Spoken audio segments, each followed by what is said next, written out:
School के दिनों में जुन्नू के अतीत का नाम सुनकर सब कांप जाते थे। उसने उस दुनिया को छोड़ दिया था, लेकिन उस दुनिया ने उसे नहीं छोड़ा। हाना के साथ उसका रिश्ता अब सबके सामने था और यही बात उसके पुराने दुश्मनों को खटकने लगी। एक रात जब हाना स्कूल के पास बुक कैफ़े में अकेली थी, कुछ लड़के वहां पहुंचे, वही जो कभी जुन्नू के गैंग में थे पर अब उसके दुश्मन बन चुके थे। सुना है अब हमारी जगह वह इस लड़की को रखता है, उनमें से एक ने हाना के सामने कहा और उसका हाथ पकड़ने की कोशिश की, पर तभी दरवाज़ा जोर से खुला। जुन्नू अंदर आया, काले कपड़ों में, चेहरे पर गहरी नजरें, चाल में वही पुराना रोब। वो फिर से डॉन जुन था, लेकिन इस बार अपनी मोहब्बत के लिए। हाथ नीचे कर, वरना तेरा वजूद नीचे गिरा दूंगा। उसकी आवाज़ भारी थी। जुन्नू ने एक एक को धक्का देकर गिरा दिया। कोई जवाब नहीं दे पाया। लड़ाई में फिर वही जुन्नू जाग गया जो किसी को भी धूल चटा सकता था। हाना चुपचाप देख रही थी। ये वही लड़का था जिससे सब डरते थे, लेकिन आज वो उसी के लिए लड़ रहा था। सब चले गए, वहाँ सिर्फ हाना और जुन्नू बचे।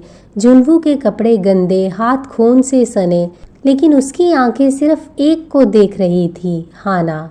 मैंने वादा किया था, तुम्हें कोई छू भी नहीं सकता जब तक मैं जिंदा हूँ, उसने धीरे से कहा।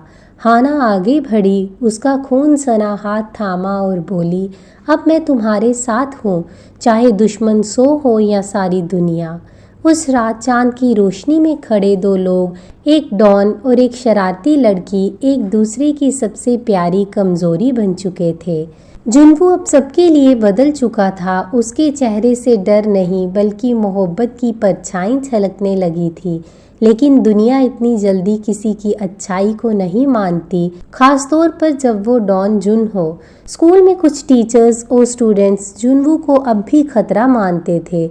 उसके पुराने दुश्मनों ने मिलकर एक प्लान बनाया, जुन्नू पर फर्जी इल्ज़ाम लगाकर उसे स्कूल से निकलवाने का। एक दिन अचानक स्कूल में एक चोरी हुई और सीसीटीवी फुटेज के साथ छेड़छाड़ कर दी गई और इल्ज़ाम लगा जुन्नू पर। सबका शक उसी पर गया। प्रिंसिपल ने नोटिस जारी किया, डिस्क्वालीफाइड फॉर 3 months। पूरा स्कूल दोबारा उसी पुरानी नज़र से उसे देखने लगा। लेकिन इस बार हाना चुप नहीं बैठी। उसने खुद सीसीटीवी रूम में जाकर कैमरा रिकॉर्डिंग की बैकअप फाइल ढूंढना शुरू की। कई घंटे लगे, लेकिन उसे एक क्लू मिल गया, एक लड़का जो सीसीटीवी के पास छेड़छाड़ कर रहा था। हाना ने उसे ट्रैक किया, सबूत जुटाए और खुद पूरी क्लास के सामने उस फुटेज को दिखाया, जहां साफ दिख रहा था कि जुन्नू ने कुछ नहीं किया। पूरी क्लास में सन्नाटा था। जुन्नू बाहर खड़ा सब देख रहा था और उसकी आंखें हाना से हट नहीं रही थी। पहली बार किसी ने उसके लिए लड़ा था, दुनिया से, झूठ से और डर से। जब सबने माफ़ी मांगी, जुन्नू सिर्फ हाना के पास गया। उसने उसका हाथ थामा और उसे बाहर ले गया और उसने उसकी आंखों में देखते हुए बोला, तुम सिर्फ मेरी मुस्कान नहीं हो, मेरी इज्जत भी बन चुकी हो। हाना हंसी और बोली, अब समझ आया असली डॉन कौन है। दोनों हंसे और उसी दिन पहली बार सबने देखा डॉन जुन्नू का झुका हुआ सिर, सिर्फ हाना के सामने।